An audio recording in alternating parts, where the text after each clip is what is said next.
వందే మాతరం నినాదానికి 150 ఏళ్లు పూర్తయిన సందర్భంగా ఏలూరు జిల్లా ద్వారకా తిరుమల మండలంలోని పలు పాఠశాలలో ఉత్సవాలు నిర్వహించారు.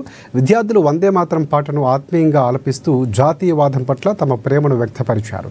ఈ సందర్భంగా ఉపాధ్యాయులు వందే మాతరం యొక్క చారిత్రాత్మక ప్రాధాన్యం, అలాగే భారత స్వాతంత్ర్య సమరంలో ఆ నినాదం పోషించిన పాత్రను విద్యార్థులకు వివరించారు.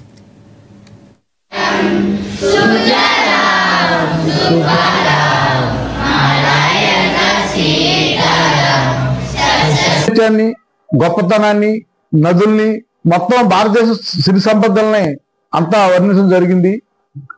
ఈ రోజు మా స్కూల్లో 10 గంటలకి వందే మాతరం గీతం ఆలపించాం.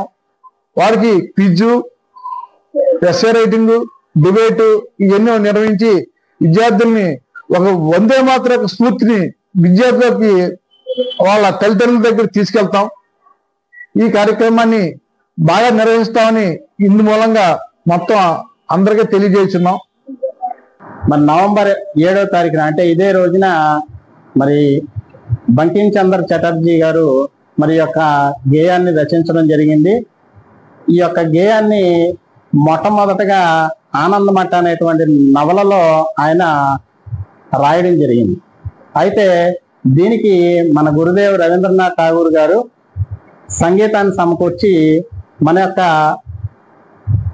భారత జాతీయ కాంగ్రెస్ సమావేశంలో 1896 సంవత్సరంలో మొట్టమొదటిసారిగా మన భారత జాతీయ కాంగ్రెస్ సమావేశంలో ఈ యొక్క గేయాన్ని